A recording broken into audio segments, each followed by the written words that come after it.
Hi, and welcome to Sports Update, where we give you the latest happenings in all sports. To find out what's going down in Evangel sports, NCAA football, and the NFL, I'm Brock Wilson. And I'm Sophie Shore, and this is Sports Update.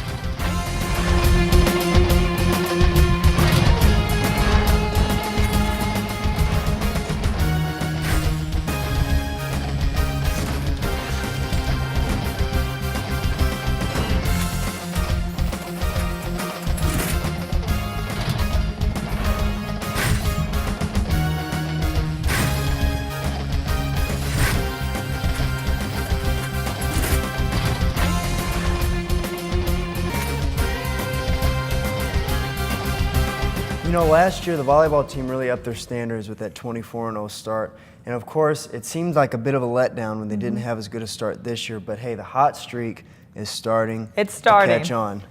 The hot streak continued for the volleyball team over the weekend when they defeated Johnson & Wales and Central Christian both 3-0 in the C of O Chick-fil-A Classic. Individually, Jackie Fugit led the Crusaders for the second straight match with 12 kills against Central and a 478 hitting percentage. Morgan Kinsinger tacked on 10 kills herself on offense, while Jordan Stacy added 21 assists. Evangel returns to hack action on Tuesday night when they travel to Missouri Valley. First serve is at 7 o'clock. The Evangel football team wasn't able to get it done Saturday afternoon against William Penn, losing 21-10. The Crusaders dominated the game at large, outpowering the Statesmen with 299 yards of total offense to William Penn's 264. But missed opportunities is what the game came down to. Evangel was just 2 of 5 in the red zone and 6 of 18 on third down in the loss. Breaking it down by score, William Penn took a 7-0 lead into halftime and would have a 14-0 lead before Blake Woodard would find Chase Nugent to pull within a touchdown. Nugent would lead the team with 4 receptions. That would be the Crusaders' only touchdown of the day. On a high note, the Crusaders' senior quarterback was able to spread the ball around again with 10 different Crusaders receiving the ball. 3 Evangel defensive players stood out in particular. Josh Evans' sack total increased to 5 on the season. Isaiah Daniels finished with 14 tackles, while Devin Overall punished 12 to lead Evangel. The Crusaders head to Graceland for the final crossover game before conference play this Saturday. Kickoff is scheduled for 2 p.m. You know, I think the reason that Evangel is unable to compete as well as they could is the absence of a really top-tier wide receiver. As you said, spreading the ball out to 10 different receivers in that game on Saturday. So right now they don't have a super dominant receiver, but like you talked about, 10 receivers getting the ball. We're seeing an equal distribution of the passing yardage. And so I think overall the team, once we really get rolling in conference play, they'll benefit from that, from having 10 different people who are more than capable of handling that. But you're right, we don't have someone that just really sticks out overall. Well, and it's also amazing to have that much talent on the field. 10 different guys that can catch the football from the wide receiver position. That is a deep football team. And so when you get to a team that doesn't have quite the stamina that Evangel does, that will be a hole that the defense will be able to exploit. But have to work on that as the season progresses. Absolutely. Let's head out to the links. The golf team traveled to Central Methodist to compete in the Fall Eagle Open last Tuesday and held steady in the middle of the pack. The Crusaders finished 5th out of 8 teams, 42 shots behind leader Missouri Valley. Gary Seafried led the way for Evangel, finishing tied for 14th at 6 over for the tournament, while Dylan Beckmeyer finished close behind, tied for 19th at 8 over. The Crusaders will return to Springfield this week when they compete in the Evangel Fall Invitational at Rivercut. The Evangel University men's soccer team had some trouble at Coryell Field Saturday to 14th ranked Grandview in Hart Conference action. The game looked winnable for the Crusaders at first, holding the Vikings to just 2 goals in the first half. But the second half would not look as optimistic. The Crusaders' defense would falter, allowing Grandview to find the back of the net with 5 goals. Final score, Grandview 7, Evangel 0. The Evangel University women's soccer team would also struggle against Grandview Saturday in a little different fashion. They would lose 2-1 in double overtime. The Crusaders captured an early lead with a goal by Brooke Todd in the 4th minute of the game, scoring her 2nd goal of the season. The score would stay 1-0 until halftime.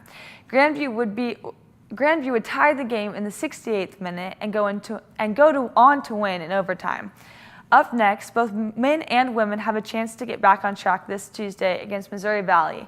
Women's game starts at 2 p.m. at Coryell Field. Men follow at 4:30.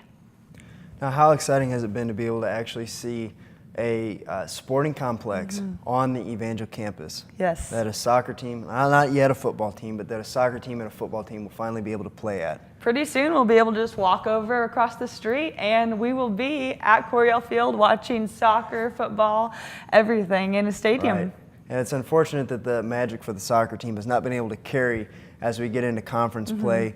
Level of play has dropped off a little bit, but it is such an improvement from the level of play that we saw this time last year. Absolutely, and it's a new program. It is. So just seeing them grow, and the record's not that bad. They had a really rough game. The women, it was really close. Guys, kind of a blowout, but there's room to grow with that. So really proud of the soccer teams. Always. Well, after the break, we'll be revealing the defensive specialist of the week. We will also go over Evangel's upcoming games. Stay tuned.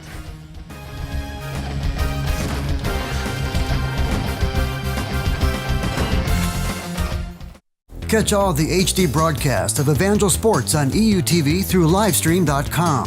EUTV features weekly programs like Sports Update and News Watch Today. You can also see award-winning student films from Evangel filmmakers. Evangel University Television broadcasts to Evangel dorms on channels 12 and 35-1. You can also find EUTV on Mediacom Channel 84 in Springfield. And now, EUTV is on livestream.com. Broadcasting on the web 24 hours a day. So check it out. Go to livestream.com, enter EUTV in the search box, and click on the EU icon. EUTV, the home of edutainment.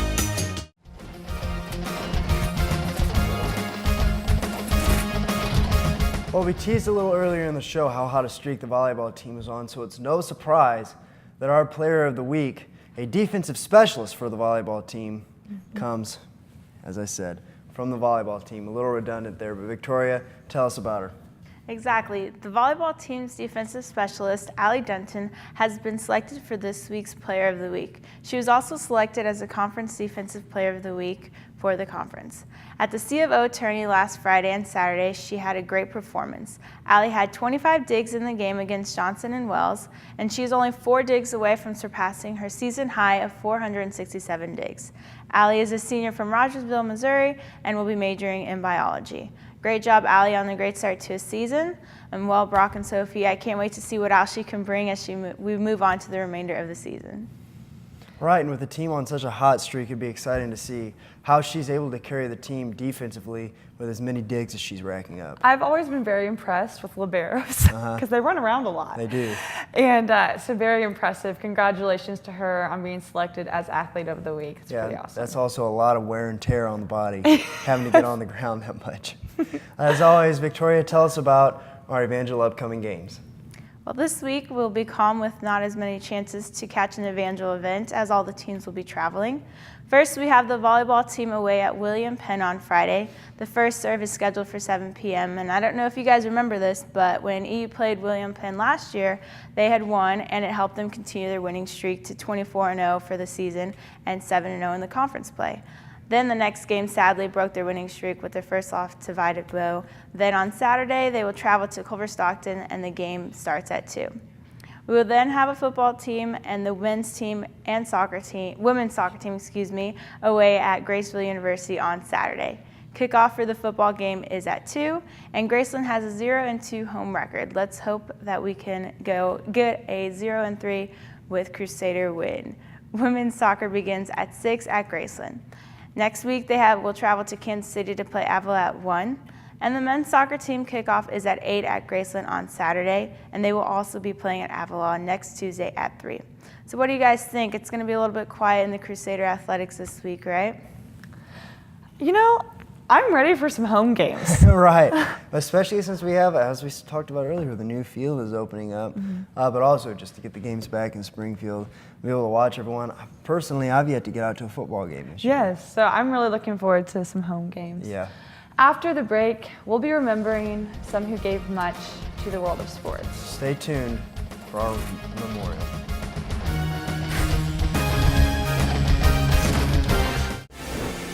The world is waiting for you to make an impact in the career field God has called you to. He has equipped you with the creativity, skills, and talents you need to be successful. And at Evangel, you'll be empowered with a dynamic education and a spirit-led community that will help turn His design into your life's calling for global ministry in every vocation. Unleash your potential. Visit us today.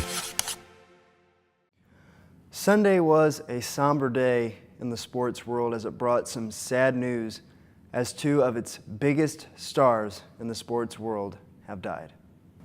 Arnold Palmer's rise to stardom in the late 1950s and 60s coincided with the advent of televised golf. He brought golf into the forefront of the nation's sporting consciousness. Born in Latrobe, Pennsylvania, Palmer grew up next door to the local country club, where his father worked as a golf professional. At the age of 25, Palmer joined the PGA Tour for the 1955 season and won the first of his 4 Master titles 3 years later.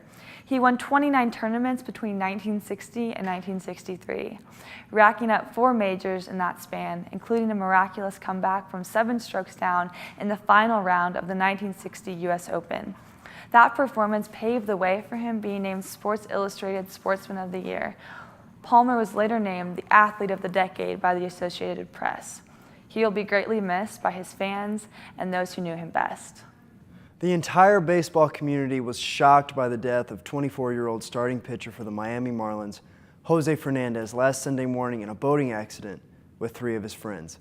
Further investigation by law enforcement shows that Fernandez was not piloting the boat when it crashed into an inlet of rocks near the Miami harbor, and that alcohol was more than likely not involved. After defecting from Cuba on his 4th attempt at 15 years old, Fernandez embodied what it meant to play the game of baseball like a little kid. Yahoo Sports quoted Marlins manager Don Mattingly saying, "When I think about Jose, I see such a little boy. The way he played, there was just joy with him." During last night's game against the Mets, every Marlins player donned a jersey with Fernandez's name and number 16 on the back. Marlins owner Jeffrey Loria said that no player in a Marlins uniform will ever wear the number 16 again. Jose Fernandez's words will never be able to describe the pain that is being felt by communities in both America and your home of Cuba. Words will never be able to describe what you meant to the game of baseball. You were a warrior, a competitor, and a true hero of the sport. You and Arnold Palmer will never be forgotten.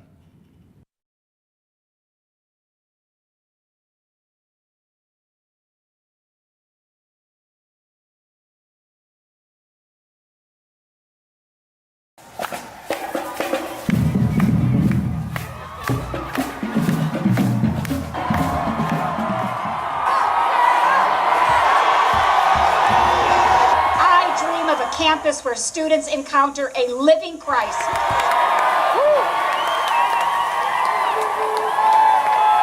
Guys, we're living the best years of our lives at Evangel University. This year's gonna be the best one yet.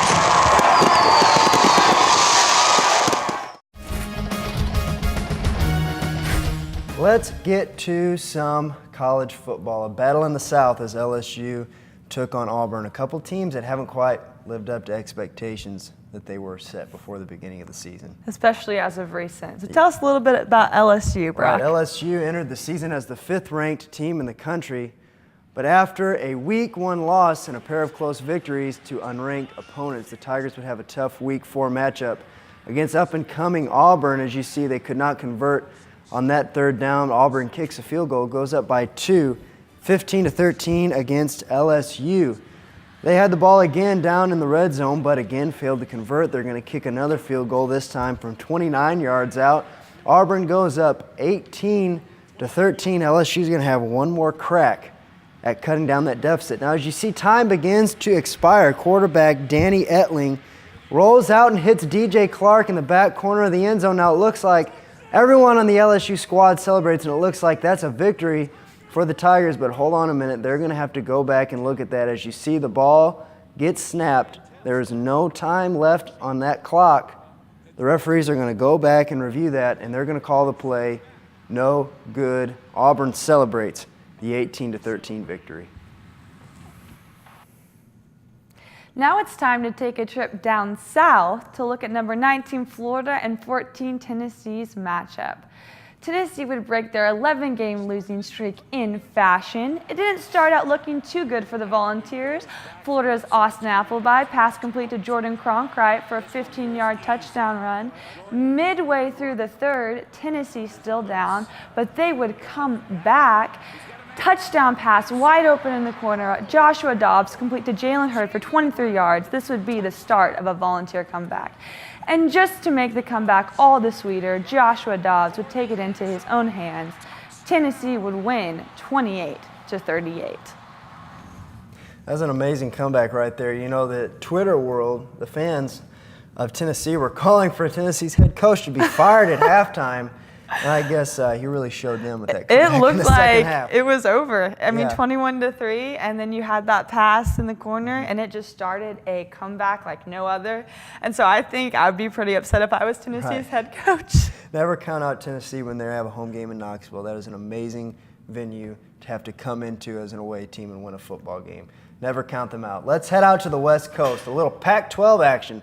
Stanford got their second straight primetime opportunity to show off Heisman hopeful running back Christian McCaffrey, but he wasn't really a factor. Stanford finds himself down by 4 late in the fourth. They're going to cut that to 1, but back down by 4. 30 seconds left in the game, and quarterback Ryan Burns is going to have that to the side of the end zone. J.J. Arrega-Whiteside, he's going to pull that in. Stanford has a 16-13 lead. UCLA is going to have one more chance on a Hail Mary play as time expires. But Joey Alfieri sacks the quarterback. Solomon Thomas scoops that up and takes it to the house. Stanford gets a win to open up 3-0 on the season. They hold steady at their number 7 ranking 1 week before they take on their biggest matchup of the year as they take on the Washington Huskies next week at 8. Arizona came close to upsetting number 9 Washington this weekend. Washington's John Ross would literally run around defenders for a 32-yard touchdown. He would tie it up 7-7, but it wouldn't stay that way for long. Not 20 seconds later, Arizona with the answer. Brandon Dawkins ran for a 79-yard touchdown. This game would continue to go back and forth. With 3.5 left to go in the game, Levon Coleman runs for a 55-yard touchdown to put Washington up again 28-21. Arizona would then answer. The game would go into overtime, but in the end, Washington's defense would show out. The final score, Washington beats Arizona 35-28. You know, those are a couple exciting games, but as you look at the AP Top 25, the top 7 teams, Stanford through to Alabama at number 1, they didn't switch spots. So the top 7 hold steady as we get into next week when there are a couple big top 10 matchups. What was your biggest surprise game for you this week? Biggest surprise game for me was Michigan State dropping that big one to Wisconsin. You know, a couple Big Ten teams that have really been fighting for really the number 2 spot behind Ohio State because they've had that locked up for a while. And Wisconsin just went out there and destroyed Michigan State 30-6. And of course, Michigan State fans are very prideful. I know a few of them. And that must have been a heartbreaking loss for them. But Wisconsin is the real deal this year. Look for them to be the biggest contender to knock out Ohio State in the Big Ten. Awesome. Well, after the break, we'll be recapping the top names in the NFL, including the Redskins versus the Giants. So stay tuned.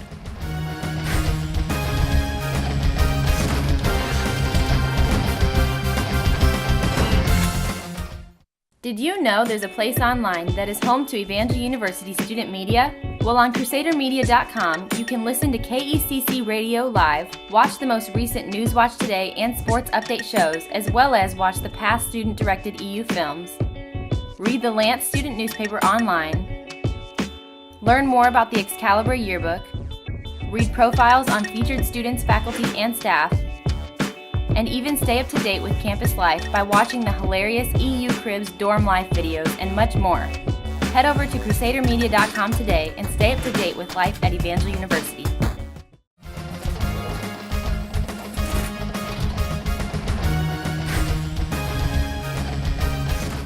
Sophie, did you know that there was football on last night? Yeah, I heard there was a little bit of some kind of debate going on TV. Yeah, the whole nation was fixed on the presidential debate, but we still had a football game to be played.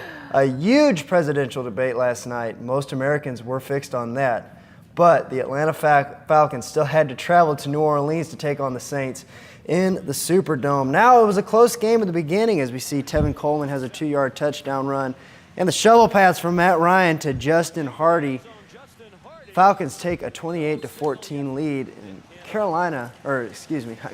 New Orleans just had a tough time keeping up with the Falcons, who bounced back from that Week 1 loss to the Buccaneers.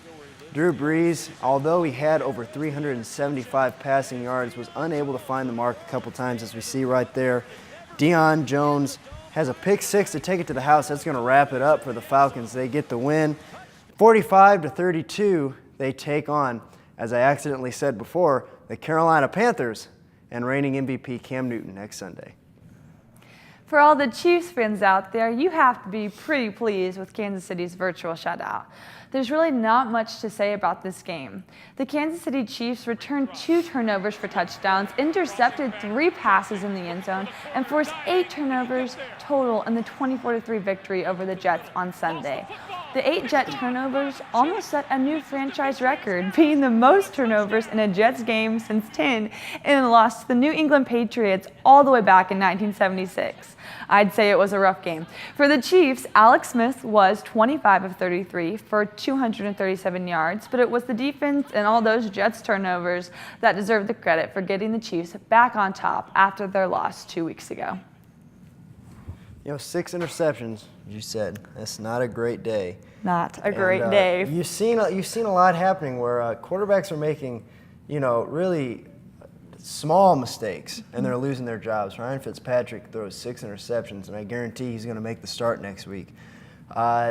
It's tough to look at that game and see how Ryan Fitzpatrick isn't at least battling, or Fitzgerald, isn't at least battling for his quarterback position next week. And I think talking about going to the Jets and the Chiefs, I just want to bring back how crazy it is that they had 8 turnovers and almost set a record for their franchise. And the number of turnovers, that's not a good kind of record. So we've seen a lot go on with different quarterbacks and their consistency passing. And what a lot of people, I think, aren't noticing is how the Chiefs defense is really evolving this season. They opened up the gate, going down by, I think, almost 24 points to the Chargers. And the offense was able to kick it in and come back. But if it wasn't for a defense to be able to hold the team in the second half, ever since that game, the defense has been holding strong, playing some great football. Yes, absolutely. And for Chiefs fans like me, that's good news. All right.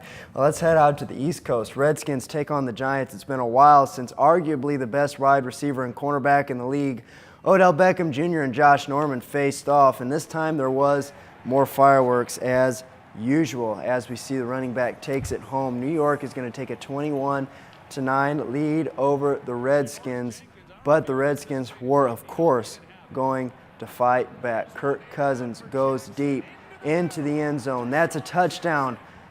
Chiefs are going to cut the lead to 16-21. Of course, it's going to stay close all the way down to the end. Cousins drops back again, hits Tress Way. Quentin Dunbar goes out, and he's going to take that all the way to the house for 55 yards. Make that a score. Redskins are down 23-24. Look like they're going to punt the ball, but the punter is going to drop back and make a pass. That's out to Josh Brown. He makes that reception. Odell Beckham Jr. was extremely upset towards the end of this game, and rightfully so, as he was having a tough time at Josh Norman. But look at this move. Whoop! He takes Josh Norman for a ride there. Spin move, puts the stiff arm out. But, of course, that play was brought back for a block in the back by the center. He was also unhappy.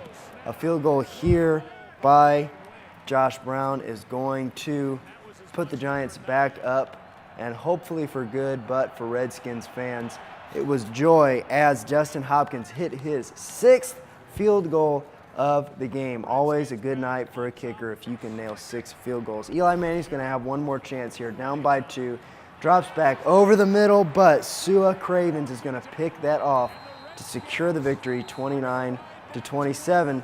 The Redskins have what seems like probably an easy game next Sunday as they travel to Cleveland to take on the Browns at noon. The Colts got their first win of the season this week in a tight game against the Chargers. 1 minute left in the second quarter. Andrew Luck stripped, sacked, and left really sad as number 91 and big guy Reed taking it all the way downtown. 61 yards for the Princeton grad. 128 left in the fourth. Oh yeah, he's doing a dance. 128 left in the fourth quarter. Long bomb, 63 yards. Andrew Luck to T.Y. Hilton dancing his way to the end zone. Chargers would get one more shot at it. Rivers to Henry, but the ball would be stripped, and the Colts would recover for the victory. San Diego coach Mike McCoy looking rather confused about his team's loss of 22-26. It's about time Colts fans finally get something to cheer about. A lot of excitement going into this season. Andrew Luck's finally healthy. They have T.Y. Hilton in the backfield as a wide receiver. The defense is finally picking it up, and then they start the season 0-2. And so to finally get a victory over the Chargers, a team with some really, really high injected offense, that's a good win for the Colts. And for Luck to keep coming at it after that sack and the big guy running all the way home, I found that play just so hilarious to me. Andrew Luck gets beat up in the backfield a lot. The offensive line for the Colts is not what you want to see from an NFL squad that wants to contend for a Super Bowl, and it's going to be tough to keep them healthy if they keep letting defensive tackles get back to them like that. But exciting to see how they're going to be able to build on this win and move towards the end of the season. Couldn't agree more. Well, that's all we have for you today. Make sure you always find a way to support your fellow Crusaders. I'm Brock Wilson. And I'm Sophie Shore. Thank you all for watching Sports Update.